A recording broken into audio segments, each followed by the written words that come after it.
So I cut this part off camera just because a few different reasons. I didn't want you, for A, like I said before, I didn't want you to see me crawling around the ground looking for these pieces. And two, I use a technique that I don't recommend for the faint at heart. What I do is I use an old blade I found in the trash, and that kind of forces you to go slow because A, it's not cutting at a fast pace because the teeth are basically gone, and you're forced to go slow, but be careful because it will break on you. And I didn't want to scare everybody like it does when you break a blade. Anyhow, I didn't break a blade. I was fortunate in this, and I cut these four pieces out. And as you can see, probably as I did it off camera, you didn't want to see me trying to stand those little things up.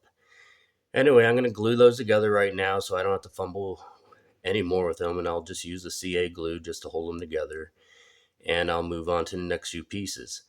And when I start the next piece, I've already started cutting a little bit just to show you how I start. I always start at the sharp edge. Where's my finger at? Wherever, you can see where I started. So I start there, and you can see that little J I made at the end.